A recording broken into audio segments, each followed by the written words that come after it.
The night was quiet when I heard the pounding on my front door, the kind of knock that carries more authority than courtesy. My heart tightened, not out of guilt, but out of something far heavier. The fear that love could turn into hostility so public, so humiliating. I had never expected to see flashing blue lights reflected against the windows of my own home. Have you ever felt the ache of raising someone with everything you had, only to one day stand accused by the very hands you once held steady? The officers stood between us, their notebooks open, their voices calm. My son's words cut sharper than anything they could say. He claimed this house wasn't mine. He wanted me gone, stripped of dignity, reduced to a guest in the space I had built from the ground up. And yet, beneath my trembling anger was a strange clarity. This was not just about property. It was about respect, about how easily silence can turn into surrender. The knock still echoed in my ears long after the officers had stepped into the hallway. Their boots left faint marks on the floor I had polished that morning, marks that felt heavier than dirt, as if they carried judgment with them. My son stood behind them, his face lit by the flashing lights, tight with a kind of triumph I never thought I'd see directed at me. It's strange the way betrayal doesn't always arrive with shouting. Sometimes it comes wrapped in silence, in the steady voice of an officer asking if you can prove the roof over your head is really yours. I felt myself swallow hard, not because I doubted the truth, but because I could not believe it had come to this moment. I looked at my son, searching for a flicker of recognition, some reminder of the child I had raised. What I saw was a man who had already made up his mind that I was his enemy. That cut deeper than the police report they held in their hands. You might think that anger would be the natural response, but mine came second. First came a deep tiredness, like years of sacrifice crashing down on me at once. Every long shift, every corner cut so there would be food on the table, every time I said no to myself so I could say yes to him. All of it seemed to gather in the silence between us. The officers kept their tone calm, but their presence made the walls of the house feel foreign. I had lived in these rooms for decades. The photos along the hallway told the story of my life, of his life. Yet in that moment, I felt like a stranger, asked to justify my existence. I asked the officers if they would step inside so I could get the deed. My voice shook, not with guilt, but with disbelief. My son smirked as if he had already won, as if the paper I was about to pull out would somehow vanish or betray me. That smirk was harder to face than the flashing lights outside. As I walked toward the old cabinet where I kept the documents, my hands brushed along the wall. I remembered painting it when he was little, him running in and out of the room, leaving tiny handprints that I pretended to scold him for, but never painted over. That wall still carried faint shadows of those days, and I wondered if he remembered. The cabinet creaked when I opened it, the sound oddly loud against the hush in the room. My fingers touched the folder, the edges worn from years of being pulled out for mortgages, taxes, all the practical matters of life. Tonight it wasn't about practicality. Tonight it was about dignity. I pulled the deed out slowly, making sure my hands didn't shake too much. Not for his sake, not even for the officer's sake, but for mine. I didn't want to give him the satisfaction of seeing me rattled. When I turned and placed the paper in their hands, the room seemed to hold its breath. The younger officer unfolded the document and began reading. His voice was steady, almost rehearsed, as if he had done this countless times before. But I could hear the weight in it when he reached the line with my name printed clearly, the signature that had cost me years of sweat and struggle. I glanced at my son. For the first time that night, his expression faltered. The smirk gave way to a flicker of doubt, then to something colder, a refusal to acknowledge the truth even when it stared him in the face. The officer looked up at him and said plainly, "This house belongs to your parent." The words landed heavy in the room. They were not triumphant. They were not cruel. They were simply fact. But to me, they felt like both a shield and a wound. Because while those words confirmed what I already knew, they also confirmed something else, that my son had tried to erase me from the very foundation I had built. He had not come with conversation or even argument. He had come with police cars and flashing lights, with strangers standing in my living room deciding what should have been beyond question. I stood quietly, the deed still in the officer's hand, and realized that this was more than a fight about property. This was a reckoning, a reminder that silence and appeasement had carried me here, to this moment where my child no longer saw me as a parent, but as an obstacle. And as much as the deed cleared my name, it could not clear the ache in my chest. The officers left not long after, satisfied that the deed was clear and mine. There was no legal ground for his claim. Their boots faded down the hallway, and soon the house fell into a silence so sharp it felt like it might split the walls apart. But silence didn't mean peace. It never does. It only meant the fight had shifted. I stood there holding the deed, but the paper no longer felt like victory. Instead, it felt like a mirror, showing me every choice I had made that led to this point. And if the knock at the door had been a blow, then what followed was the slow unraveling, a kind of exposure I hadn't prepared for. My son didn't apologize. He didn't even lower his voice. Instead, he asked, "Why don't you just sign it over? You can't live here forever." That sentence hit harder than the flashing lights ever did, not because of what it implied about the house, but because of what it implied about me, disposable, temporary, as if my years of sacrifice came with an expiration date he had already decided had passed. I wanted to answer with anger, but instead I found myself remembering the nights he would fall asleep in the back seat while I worked late cleaning offices, the mornings I would carry him up to his room without waking him. I had built my life around making sure he never felt small, never felt without. And now, in front of me, he was making me feel exactly that. The days after that night stretched into a pattern. He didn't stop pushing. Sometimes it was quiet. Suggestions dropped into conversation, hints about how much money the house was worth, how much easier life could be if I just let it go. Other times it was direct, almost cruel, as though the failed police visit hadn't been humiliation enough. I kept the deed in a locked drawer after that, not because I feared the law, but because I no longer trusted the person who used to call me parent. It's a strange thing to lock away proof of something you already know is yours, but when betrayal takes root in your own family, even certainty begins to tremble. At night, I walked the halls. I'd pause in front of the family photos, staring at the progression of a life we once shared. Birthday cakes, school uniforms, holidays where the smiles looked so real you would think they could never fracture. I wanted to ask those frozen images if they could have seen this coming. The neighbors started noticing too. One evening, Mrs. Khan from next door pulled me aside as I watered the small patch of garden I still tended.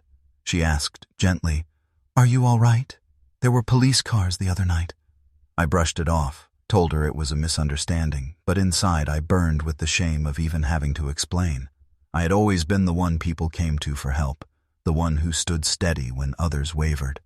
Now I was the subject of whispered questions, the neighbor whose own child had tried to throw them out.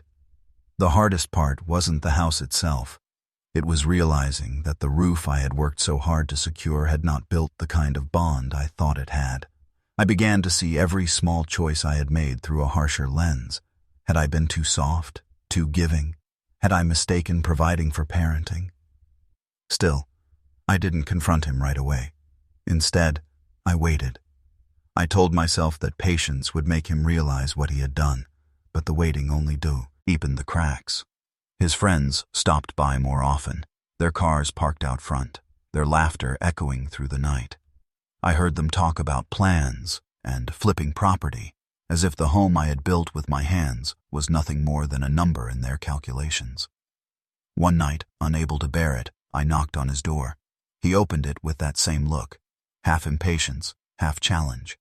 I asked him straight, "Do you understand what you're doing to me?" He shrugged. "It's just business. You'll be fine.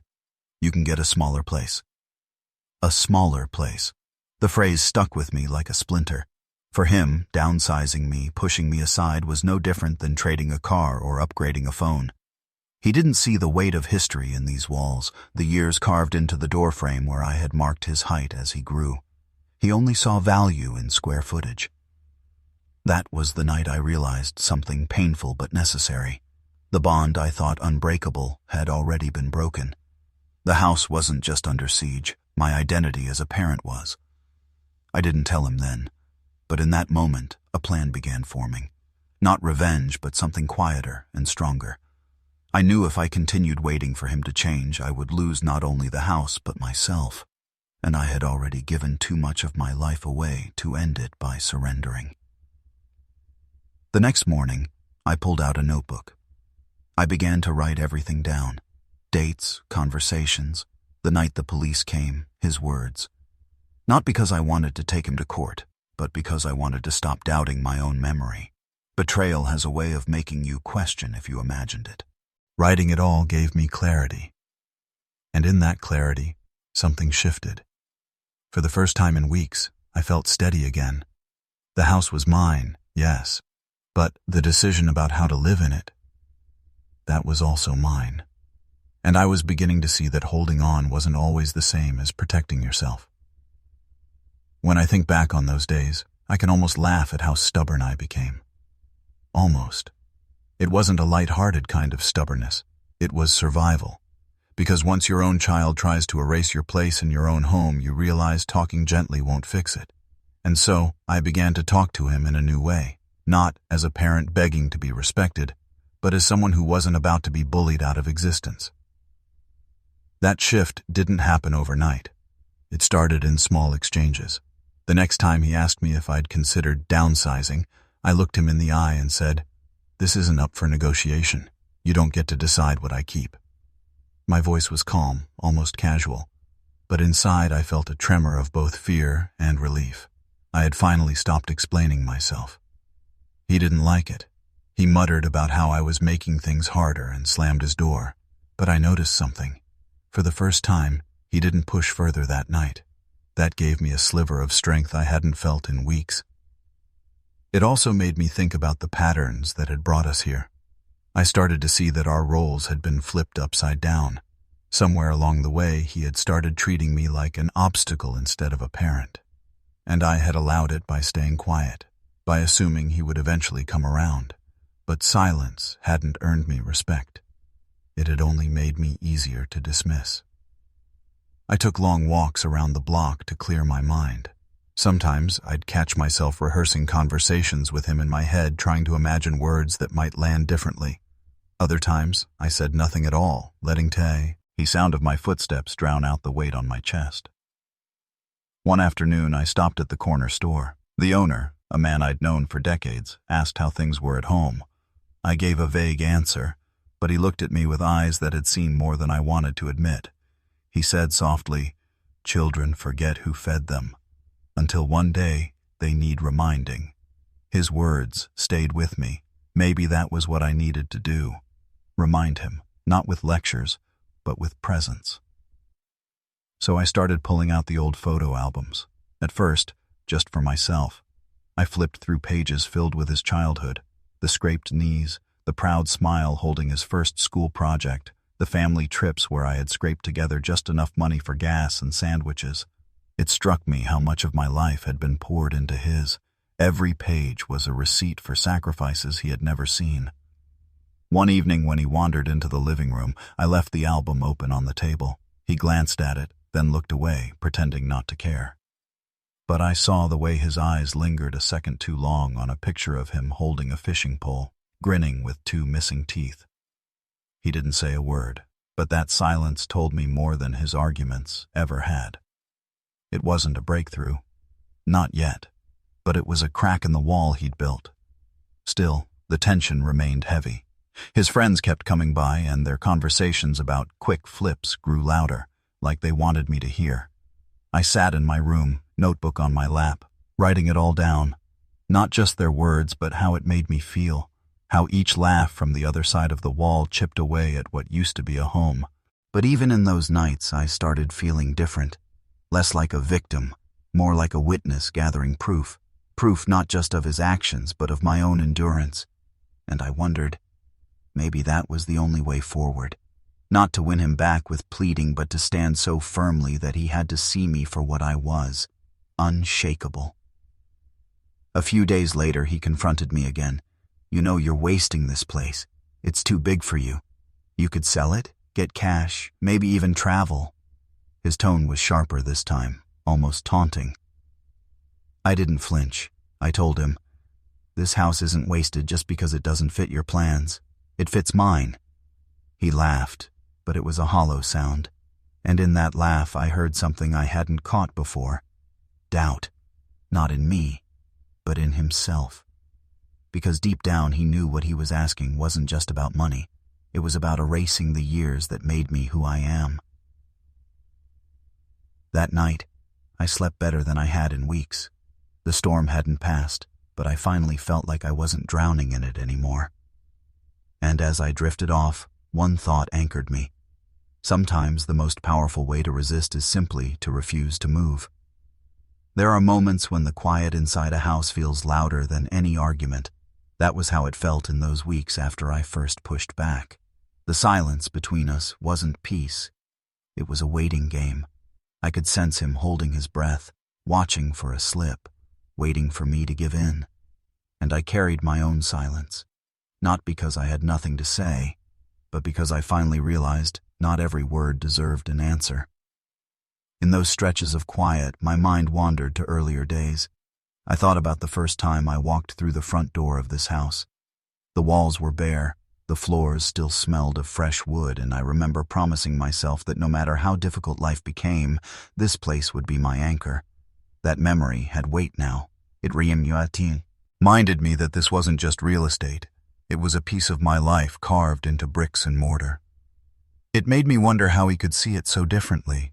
For me, the house was a record of years. For him, it was numbers on paper, an opportunity to cash in. That difference sat heavy between us, like a locked door neither of us wanted to open. The more I reflected, the more I realized I had raised him in a world different from the one that shaped me. My own parents never spoke of property or inheritance. They only spoke of survival. We built from nothing, and every object had meaning. My son, though, grew up in a time when value was measured in how quickly something could be turned into more. I had hoped he'd still hold on to what couldn't be priced, but maybe I was wrong. That thought hurt. It felt like a betrayal, not just of me, but of everything I had tried to teach. Yet it also made me see that this conflict wasn't just about us. It was about two different ways of understanding life. Still, none of that made the daily tension easier. He moved around the house like a restless shadow, opening and closing doors, talking on the phone in hushed tones I could still catch pieces of. Words like investment, timing, and leverage slipped through, each one striking me as if he were carving the home into smaller and smaller pieces without even touching it. One night, I decided not to hide in my room anymore. I sat in the living room with the lights low, waiting. When he walked in and saw me there, he paused. For a moment, it felt like he was a boy again, surprised to find me awake after his curfew. I said, "Do you even remember who helped you take your first steps across this floor?" He looked away, muttering something about the past not paying the bills. I didn't argue. I just sat in that chair, holding the weight of the silence, refusing to move. That, more than any words, unsettled him. Because sometimes presence alone can be louder than shouting. But my calm didn't erase the fear building inside me. Fear that he might escalate, that this house could become more than a battleground of words.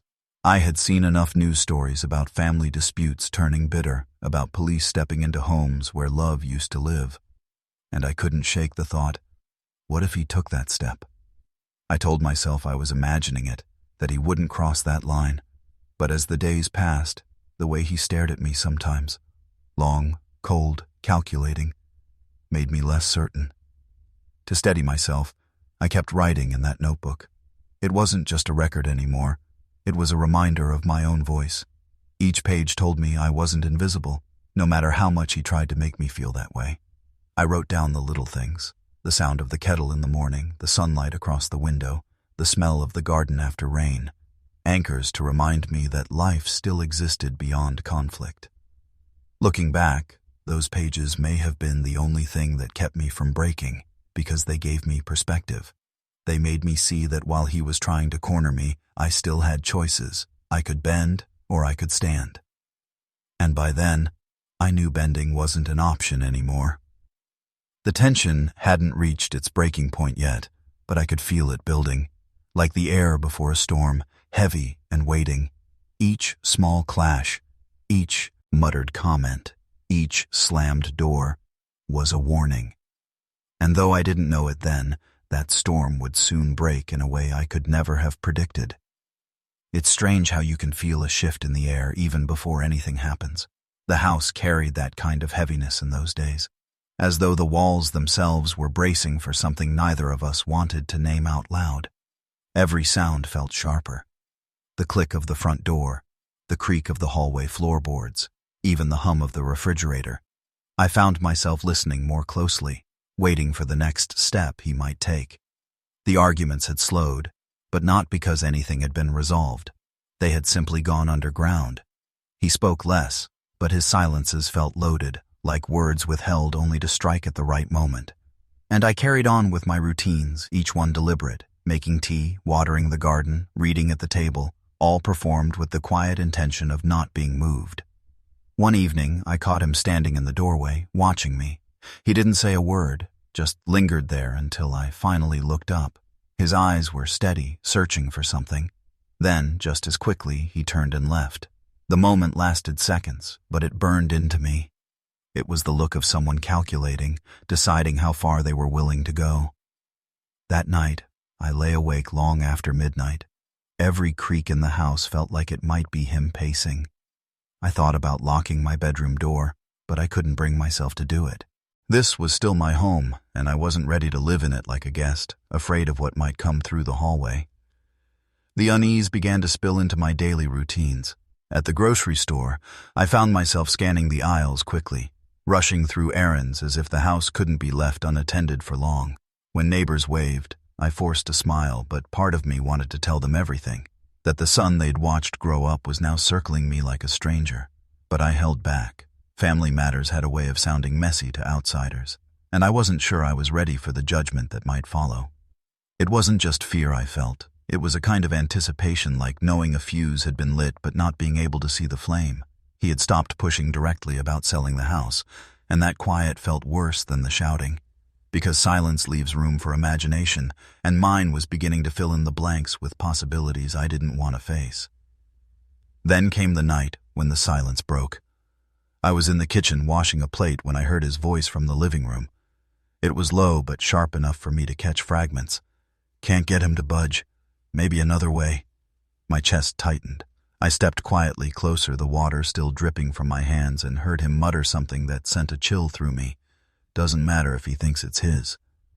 I didn't stay to hear more. I walked back to the sink, my mind racing. The words kept echoing. "Doesn't matter if he thinks it's his." That wasn't the voice of frustration anymore. It was the voice of intent. From that night on, the house no longer felt like mine. It felt like contested ground. I checked the locks twice before bed. I left lights on in rooms I wasn't using. I began carrying the deed with me from place to place, tucked into the same folder where I kept my bills, as though the paper itself could shield me from what was coming. He must have noticed my caution, because his behavior shifted too.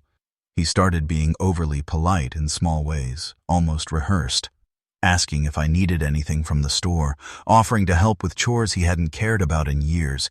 Each gesture felt like camouflage, covering the tension that neither of us mentioned. But those polite masks slipped at odd moments. Once, when I reminded him to take his mail from the counter, he muttered under his breath, "Won't be your counter much longer." When I asked him to repeat, he shook his head, smiling as though I'd misheard. That smile lingered with me more than his words, because it told me he thought he already had the upper hand. The nights became the hardest. Lying awake, I kept replaying every choice that had led us here. How had a bond built on years of trust and care turned into this contest over a house? Was it something I had failed to teach him, or something he had chosen to forget? These questions kept me staring at the ceiling, each one heavier than the last. Still, beneath the fear there was resolve. I reminded myself of the notebook, of the photos, of every moment that anchored me here, and I told myself, if he wanted to test how far he could push, then I would show him what unyielding truly looked like. The tension wasn't going to fade. I could feel it pressing closer each day, and though I didn't yet know how it would unfold, I knew one thing with certainty: we were approaching a point of no return. You know, sometimes when things sit too long in silence, they start to rot. That's exactly how it felt in the house after I overheard those words in the living room. We weren't shouting anymore, but the quiet carried a sourness, like food left out overnight, and, in a way, I almost preferred the yelling. At least when voices rise, you know where you stand. Silence makes you guess, and guessing keeps you awake at night. I decided it was time to stop letting him hold the floor by saying nothing. If he could plot in whispers, I could confront in daylight. So, one morning, over coffee, I asked straight out, "Do you plan on staying here, or do you plan on fighting me for this place?" His spoon froze in the cup. He didn't look up right away. When he finally did, his face was calm, too calm. "You make it sound like I'm the one causing the problem," he said. "That's because you are," I replied. He leaned back in his chair, staring at me like he was calculating every move before making it. "You think this house is untouchable because you built it. But times change. Maybe it's time you let go." I shook my head. "You're confusing letting go with giving up. And I'm not ready to give up." That was the end of the conversation. He stood up, left his half-finished coffee on the table, and walked out. But it wasn't really the end. It was the start of him realizing I wouldn't roll over, and me realizing he was ready to test just how far he could push. The days that followed became a strange game. He'd leave the real estate pages open on the counter, as if I might glance at them and suddenly be convinced. I started leaving the deed folder on the table, open to the first page, as if to remind him where the truth stood. Neither of us said much, but our messages were loud enough. I thought about reaching out to a lawyer then, but a part of me resisted. Not because I didn't think I'd need one, but because calling in outside help felt like admitting the battle had gone too far already. I still wanted to believe there was a way to pull him back from whatever edge he was standing on. But that belief was tested the night I came home to find the locks changed. At first, I thought it was just me fumbling with the key, but after 3 tries it was clear. The lock had been replaced. I stood there on the porch, my groceries in hand, my chest tightening with a mix of disbelief and fury. I knocked, hard. No answer. I called his name through the door. Silence. I didn't wait long. I went straight to the neighbors, borrowed their phone, and called the locksmith I'd used years ago. Within the hour, I was back inside, my bags on the counter, my hands trembling not from age but from rage. He wasn't home, and I sat at the table waiting for him. When he finally walked through the door, his face told me everything. He hadn't expected me to be sitting there. "You changed the locks," I said. He shrugged, trying to play it cool. "I thought it was time for an upgrade." "No. You thought it was time to take what isn't yours." For the first time, his mask cracked. His voice rose, his words sharp. "You act like you're the only one with a claim. Like your life, your effort, your age makes you untouchable. But you're not. One way or another, this house will be mine." I didn't shout back. I didn't need to. I opened the folder, slid the papers across the table toward him, and let him see the signatures, the stamps, the proof. "This house isn't just mine on paper," I said quietly. "It's mine because I earned it, and you will never take that away with a lock, or with lies." He stared at the papers, then at me, and for a flicker of a second I thought I saw doubt in his eyes. Not regret, not shame, but doubt, as if he hadn't expected me to hold so firm. He stormed out without another word, the door slamming behind him so hard the frame shook. And though the house fell silent again, this time the silence didn't feel like rot. It felt like the moment before a storm hits, when you know the air is charged and the rain is coming. And I understood then, the battle for this house wasn't over. It had only just taken its sharpest turn. It's strange how quickly a house can turn from a shelter into a battlefield. I used to think of these walls as the proof of my sacrifices, but now I started seeing them as lines of defense. Each room carried memories, but it also carried the question, how long would I be allowed to keep them? I couldn't ignore what had happened with the locks. That wasn't a mistake. It was a declaration. And if he was willing to cross that line, then what else was he planning? I had been trying to hold on to hope that he'd come to his senses, but I was beginning to understand that hope was a luxury I could no longer afford. That night, I sat in the kitchen with the deed folder in front of me, not to remind him, but to remind myself. The papers were more than legal proof. They were my anchor. Without them, his words might have chipped away at me. But every time I touched those pages, I remembered the hours I'd worked, the repairs I'd made, the years I'd gone without so that this place could stand. I thought back to when I first got the keys. The house wasn't much at the start. Paint peeling, roof leaking, floorboards creaking with every step. People told me it would have been easier to rent, easier to start fresh somewhere else. But I wanted a place that was mine, something solid. That decision had shaped everything that followed. And now, here I was, fighting to prove what I already knew, that this home wasn't a gift. It was earned. The reflection gave me strength, but it also made me realize something uncomfortable. If I kept waiting for him to stop, I might lose more than just peace. I could lose the very roof over my head. The next morning, I called a lawyer. I explained the situation, every detail. The threats, the changed locks, the arguments. He didn't seem surprised. "You'd be shocked how often children think they can outmaneuver their parents when property's involved," he said. That line sat with me. Outmaneuver, like we weren't family, but opponents in a game. He advised me to prepare documentation, to keep a record of everything. Dates, times, what was said. "Paper trails matter," he told me. And as much as I hated the idea of reducing my life with my son into a series of notes and files, I knew he was right. That week, I bought a notebook just for that purpose. Each entry felt like a betrayal in itself, writing down his actions, his words, his schemes.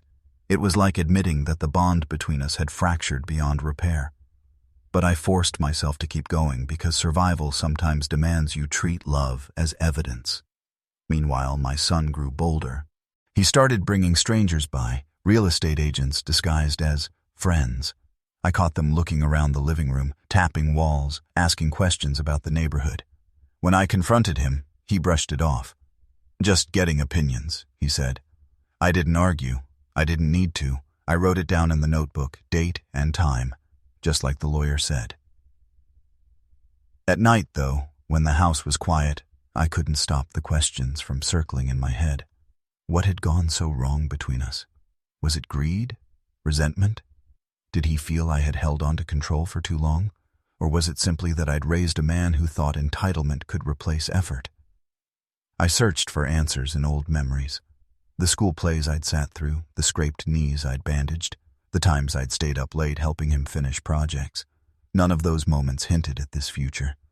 If someone had told me back then that one day I'd be documenting his betrayals in a notebook, I wouldn't have believed them. The reflective silence in the house pressed heavier with each passing day. He avoided me more often, slipping in and out like a tenant instead of a son. And I realized something chilling. This wasn't just about the house anymore. It was about dominance. He wanted me to fold, to admit defeat. But if I gave in now, it wouldn't just be the house I lost. It would be myself. So I began preparing in ways he didn't know. I copied the deed, placed one copy with the lawyer, another in a safe deposit box. I spoke to neighbors, letting them know what was happening, asking them to keep watch if anything seemed off. I was building my own defense, not with locks or walls, but with foresight. And through it all, I kept writing in that notebook. Each entry was painful, but each one also steeled me, because I knew that one day those pages might stand as the final truth when words failed. By the end of that week, I understood something clearly. The storm wasn't coming. It was already here, and I had to decide whether to weather it quietly or fight it with every ounce of strength I still had. The silence didn't last long. It never does when tension hangs in the air. One evening, as I was heading to bed, I noticed shadows moving outside the window. For a moment I thought it was a trick of the light, but then I heard voices, hushed, urgent, carrying that edge of secrecy that makes your chest tighten. I stayed still, listening. It was my son and someone else. They weren't just talking, they were planning. My name came up, my house, the deed. I couldn't catch every word, but I heard enough to know they weren't harmless conversations. They were scheming, whispering about how to make it official, how to clear the old man out. I froze, halfway between anger and disbelief. Part of me wanted to storm out and demand answers, but another part told me to wait. Sometimes patience reveals more than confrontation. So I stood there, hidden in the dark, listening to pieces of their plan drip into my ears. The next morning, I pretended nothing had happened. But inside, I was replaying every syllable I'd caught. Who was this stranger with him? A friend? A buyer? Someone pulling his strings? The not knowing made it worse. That day, I started noticing things I'd ignored before. My son taking phone calls in the driveway, quick glances at me when he thought I wasn't looking, papers tucked under his arm that disappeared into his room. Each clue was small on its own, but together they painted a picture I didn't want to believe. The unease followed me everywhere. Even simple tasks like making coffee or sweeping the porch carried a heaviness, as if the house itself knew it was under threat. Nights became harder.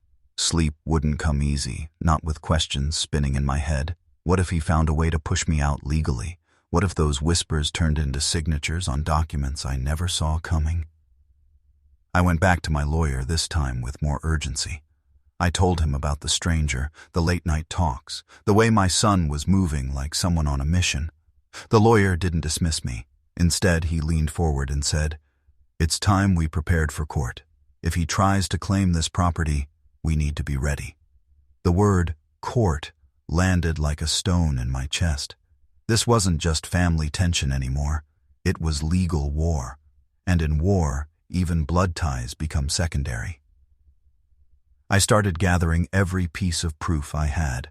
Old receipts from repairs, tax records, the original purchase agreement. Each page reminded me of the years I'd poured into this place. Years my son hadn't lived, hadn't worked, hadn't sacrificed for. And yet here he was, plotting to erase it all with a pen. But the suspense wasn't just in what he might do. It was also in what I might have to do. Could I sit in a courtroom and face my own son as an opponent? Could I put him under oath, force him to speak lies in front of strangers, and then tear those lies apart? The thought left me sick, but I also knew the alternative was worse. Silence. Surrender. Loss. One night, the whispers outside turned into something louder. I heard the back gate creak, then footsteps crossing the yard. My heart hammered as I grabbed a flashlight and opened the door. The beam caught two figures, my son and the same stranger, caught mid-step like children sneaking cookies. "What are you doing back here?" I demanded. My voice was steady, though inside I was shaking. My son's face twisted into irritation, not shame. "Relax, Dad. We're just talking." "At midnight? Sneaking around my yard?" He rolled his eyes. The stranger stayed quiet, studying me as though I were the intruder. That look alone told me everything. This wasn't about family. This was about business. I didn't argue further. Instead, I wrote it down in my notebook, every detail. The time, the look on his face, the way he said, "my yard," like it didn't matter whose it really was.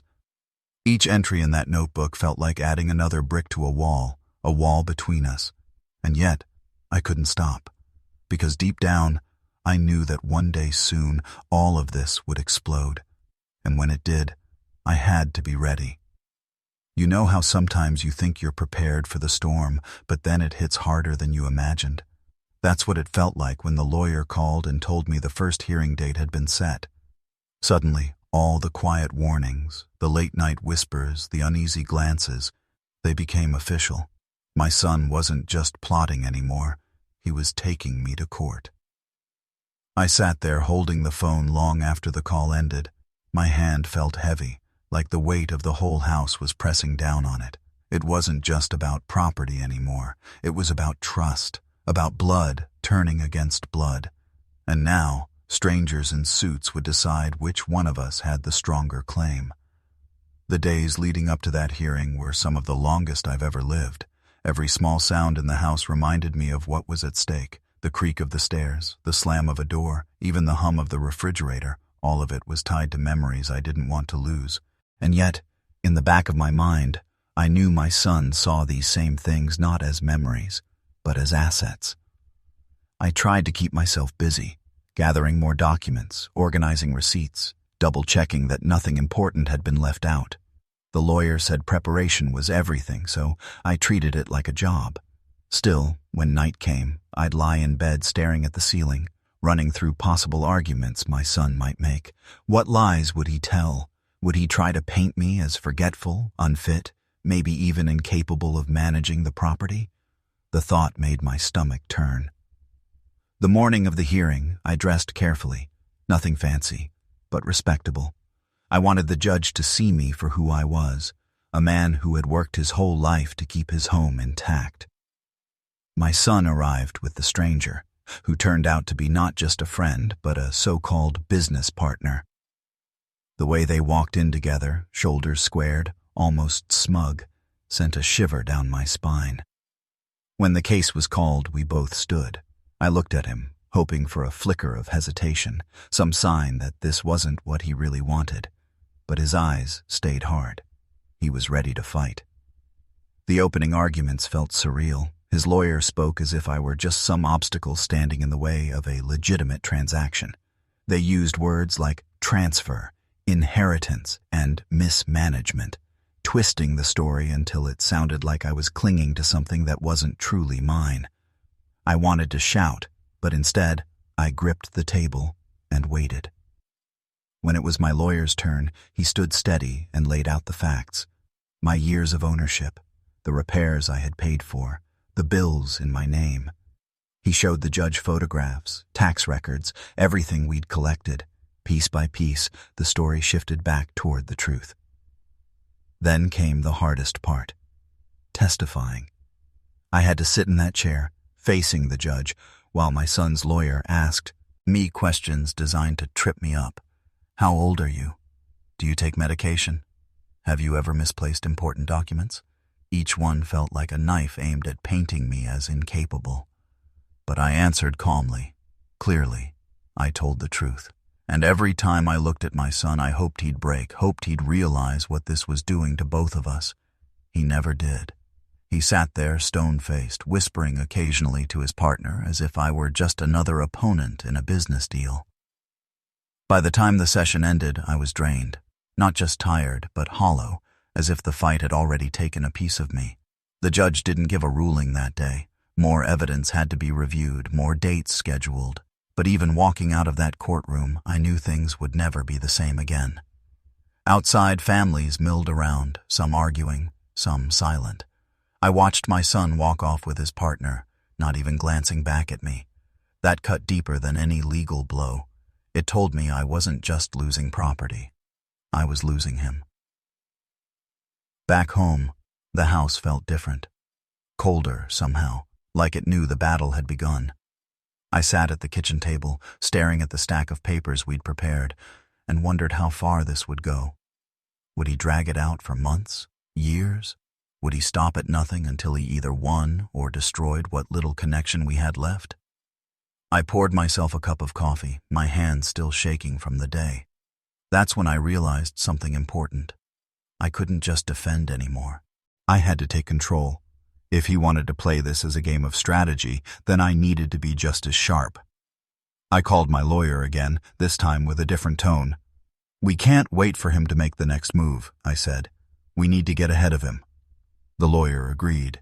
He suggested filing motions that would require my son to produce his so-called evidence to show what exactly he claimed gave him the right to the property. If his case was built on lies, we'd drag those lies into the light. That night, I didn't sleep much, but for the first time in weeks, my mind wasn't just spinning with worry. It was planning. And in that planning, there was something else. Resolve. There's a strange quiet that follows after a public fight. In the courtroom, voices were raised, arguments laid out, accusations thrown like stones. But when I stepped back into my house that evening, it was almost too silent. That silence gave me space to think, though not in the comforting way one hopes for. It was the kind of quiet that presses on your chest, making you face what you'd rather avoid. I thought about how we had reached this point. My son and I weren't always at odds. I remembered him as a boy, running down these same hallways, his laughter bouncing off the walls. I remembered nights when I stayed up fixing things so he wouldn't wake to see them broken. And now, those walls and that laughter had become bargaining chips in a game I never asked to play. What struck me hardest wasn't the fact that we were fighting over property. It was the look in his eyes during the hearing, cold, calculating. That wasn't the boy I raised. That was someone else. Or maybe it was the same boy, just shaped by years I hadn't noticed slipping away. Either way, I couldn't shake the feeling that I wasn't just losing a case. I was losing him for good. But reflection only carries you so far. The lawyer called the next morning with updates, his tone clipped, efficient. My son's side had filed another motion, this time pushing for an emergency injunction that could block me from making changes to the property until the case was resolved.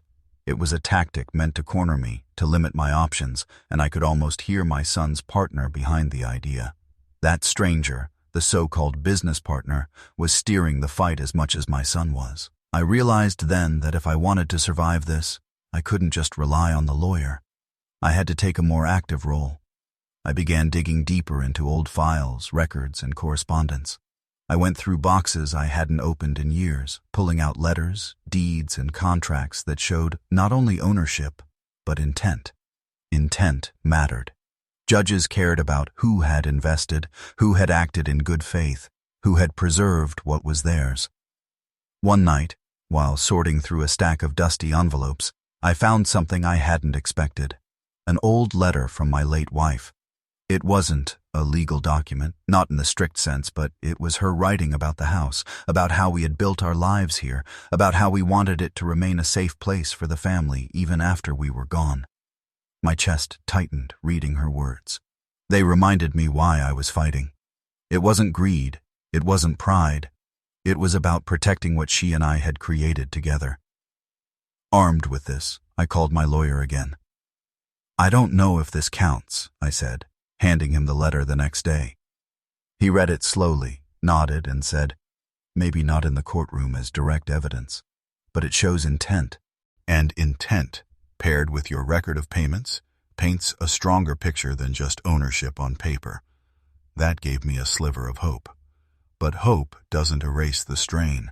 Friends and neighbors started asking questions. Some of them whispered when they thought I couldn't hear, wondering why a son would drag his own father through court.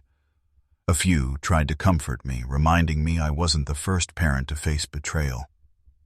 But those words only carried so far. At the end of the day, I still came home to an empty chair at the dining table and a stack of legal papers waiting for my signature.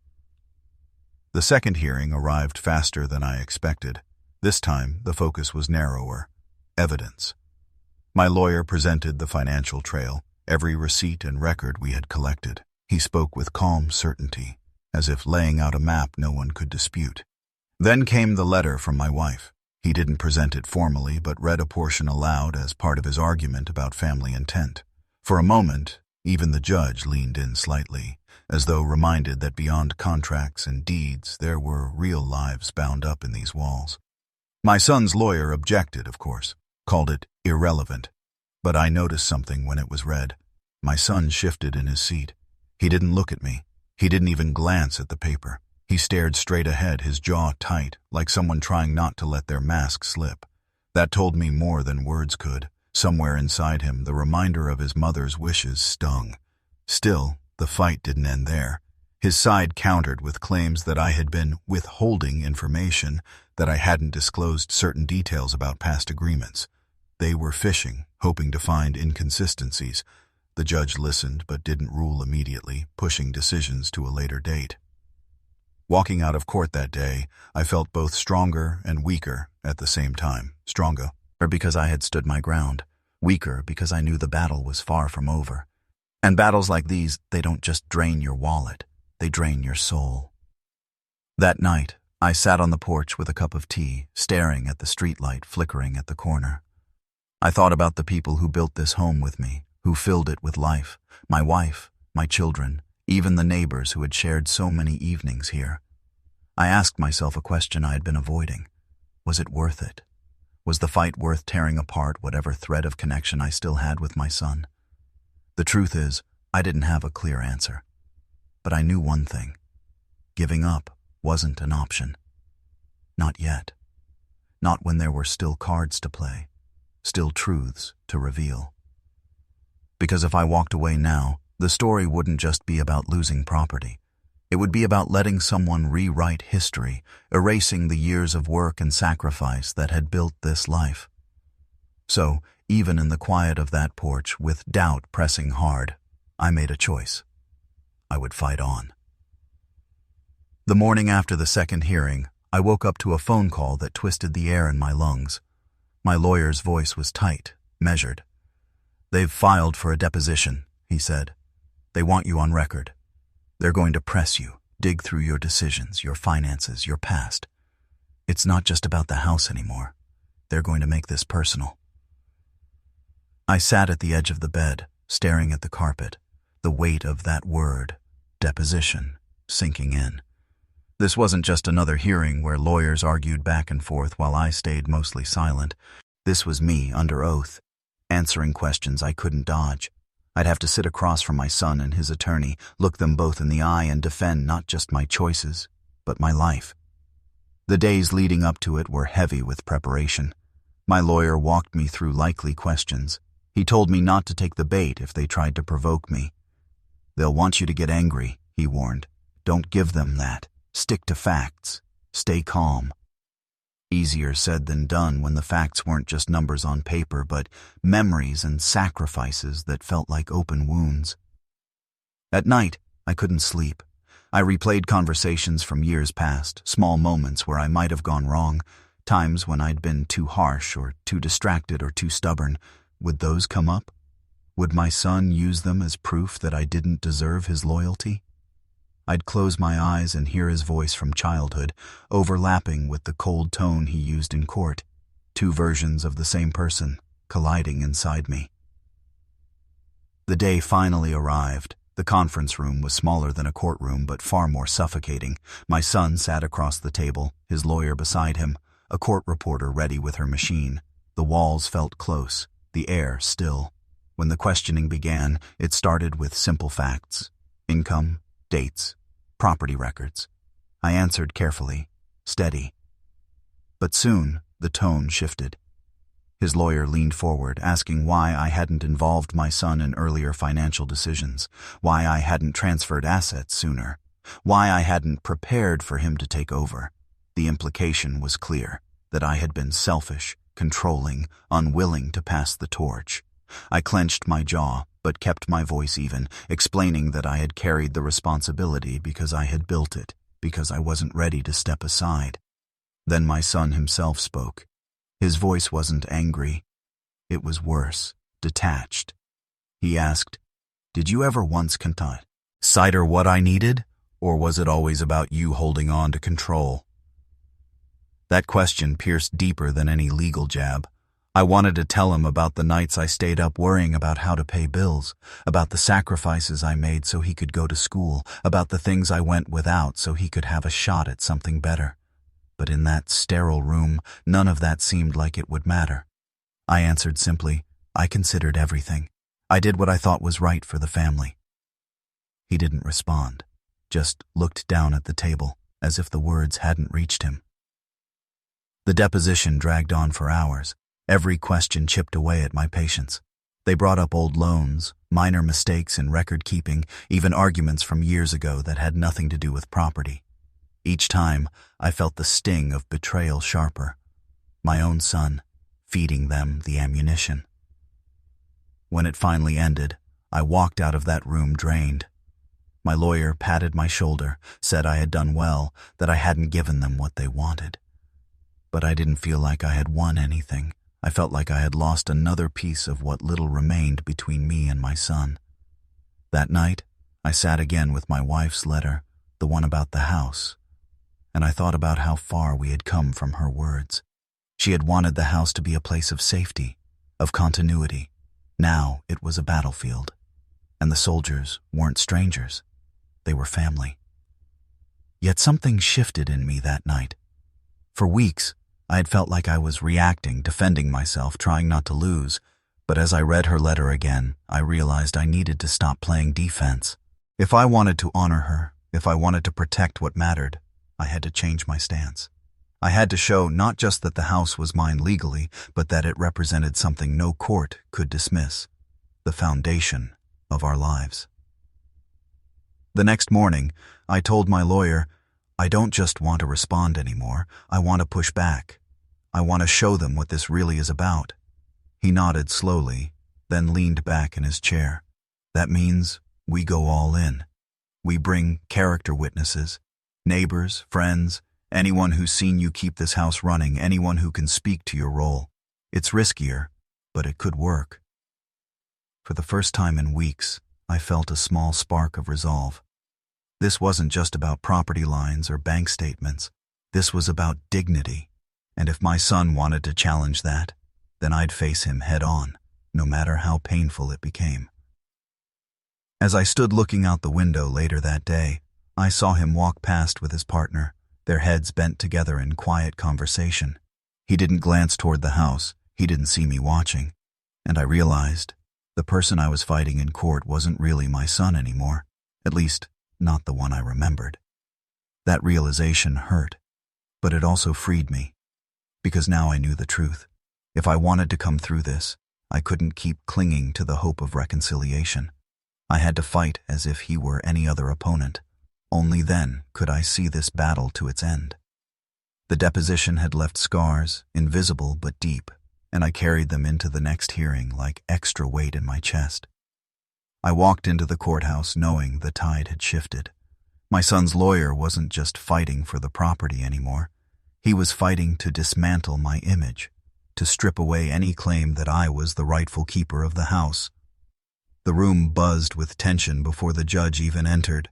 Papers shuffled, voices whispered, footsteps echoed against polished floors. My lawyer leaned over and murmured, "This is where they'll try to corner you, but we've got our witnesses lined up. Hold steady." His calm steadied me, but only just. When the proceedings began, the attack came swiftly. His lawyer painted me as stubborn, as someone unwilling to pass the torch. He used words like obstruction and selfishness. Each word felt designed to stain, not just to argue. I could see heads turning in the gallery, neighbors who had come out of curiosity or quiet loyalty. Their eyes tracked me, some sympathetic, some uncertain. Then came the moment I dreaded. My son taking the stand. He adjusted his tie, spoke in a steady tone, and described me as controlling, dismissive, unwilling to let him step into adulthood. He didn't shout. He didn't curse. He simply laid out a version of me that I hardly recognized, but that carried enough truth in fragments to sound believable. I sat frozen, listening to the boy I had raised reduce our history to complaints and disappointments. He spoke of how I never let him make decisions about the house, how I clung to it like a prize instead of sharing it as a home. Each word chipped away at the image I had tried to preserve.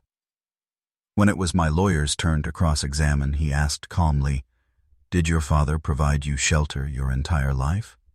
My son nodded. "Did he pay for your education?" Another nod. "Did he ever once throw you out or deny you access to the home?" Silence. Then a reluctant, "No." The room shifted. A murmur rippled through the gallery. My son's lawyer objected, but the damage had been done. For the first time, I saw cracks in the armor of his testimony. Then came our witnesses.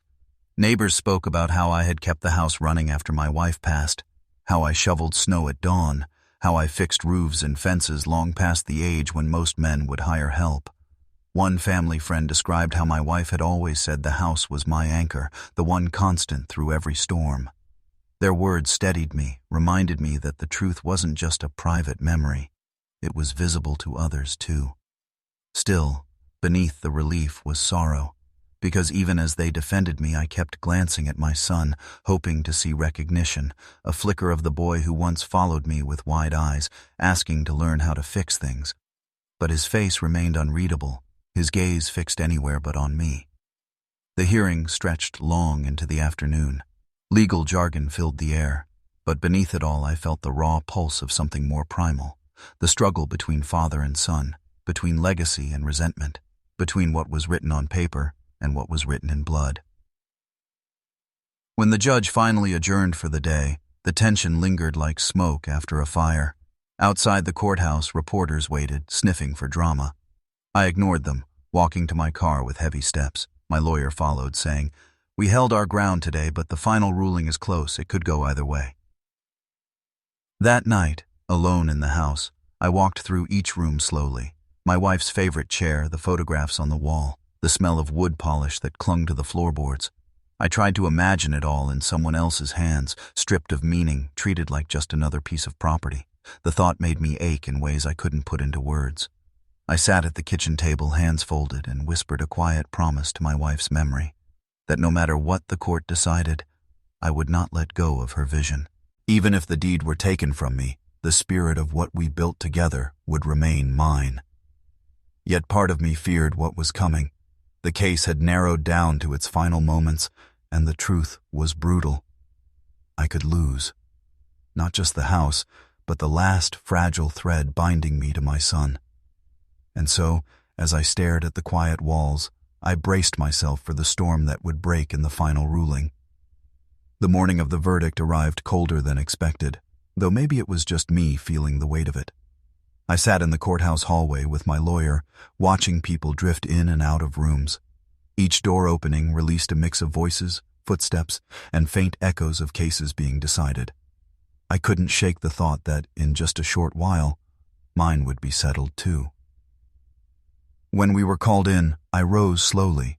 My son was already inside, seated with his lawyer, and for a moment I looked at him not as an opponent, but as the child I once carried on my shoulders.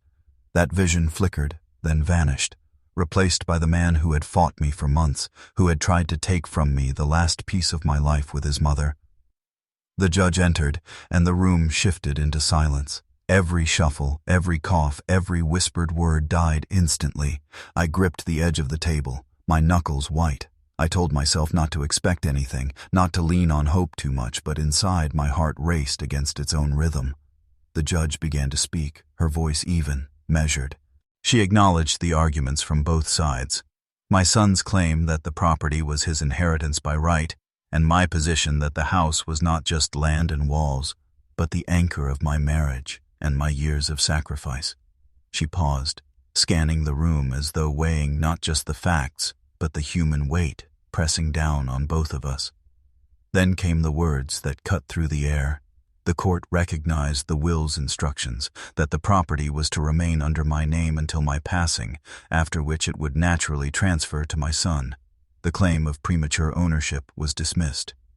For a moment, I didn't breathe. My lawyer placed a hand on my arm, a quiet reassurance that I had heard correctly. The house was safe, for now.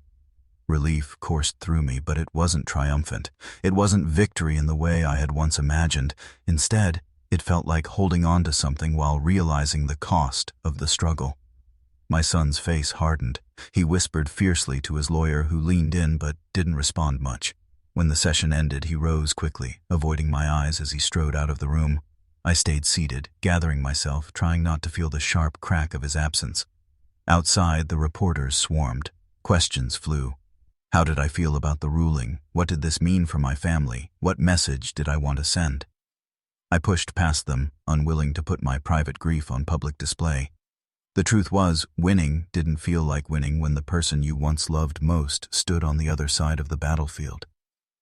That night, back in the house, I sat in the living room where the quiet was so thick it pressed against my ears. The photographs seemed to watch me. My wife's smile, frozen in frames, reminded me of what we had built together and what she would have wanted. She had always believed the house was meant to shelter us, not divide us. I replayed the hearing in my head, the judge's words, my son's expression. the emptiness that followed. And I wondered whether I had protected her vision or betrayed it, because while the property was still mine, the family had fractured in a way I wasn't sure could be repaired. For days after, I avoided the world outside. I mended small things in the house, tightened screws, replaced a bulb, polished the table. It was routine, but it was also an act of grounding myself, reminding my hands and eyes that the place still belonged to me. Yet every task carried a shadow. The memory of my son standing against me in court, his voice sharp, his eyes distant. When the phone rang a week later, I hesitated before answering. It was him. His tone was clipped but not furious. "Congratulations," he said. The word stung. It wasn't a gesture of peace, it was a line drawn, one that said he still believed the house should have been his. The call lasted less than a minute. Afterward, I sat with the silence again, heavier this time. Winning had preserved the house, but it had not preserved us. I realized that the real battle wasn't in the courtroom but in the hollow space between us, a space too wide to cross with legal papers or court rulings. That night, I wrote a letter. Not to give away the house, not to surrender what I had fought for, but to remind him of something else. That my love for him wasn't tied to deeds or inheritance. I told him I had raised him with the hope he would carry more than property forward, values, resilience, care for the family name. I sealed the letter but didn't send it right away. I kept it in a drawer, waiting for the day he might be ready to hear it. In the end, the verdict had given me the house. But it had also left me standing in the middle of it, realizing that walls and a roof were not enough to call a place whole. What made it a home was the bond we shared inside it, and that for now remained broken. I sat at the kitchen table, where so much of our family life had once unfolded, and whispered to my wife again. I promised her I would keep protecting what she loved, but I also asked her for strength. Strength not to win battles in court, but to find some way, someday, to bring our son back to the table. I stood at the doorway of my own story, no longer a bystander to my son's choices, but an author of my own ending. Pain had carved deep lines in my life, but it had also taught me that dignity is not something anyone can strip away. It's something we decide to hold on to, even when others try to shame us. And in that decision, I found a quiet kind of power. Walking away didn't mean giving up. It meant reclaiming my voice, my home, and my peace of mind. Sometimes the hardest battles aren't the ones we fight in courtrooms or living rooms, but the ones we fight inside ourselves when love and betrayal collide. And if you've ever wondered what happens when a family celebration turns into another battlefield, when a simple birthday becomes the stage for another test of respect, then you'll want to see what happened next in my journey.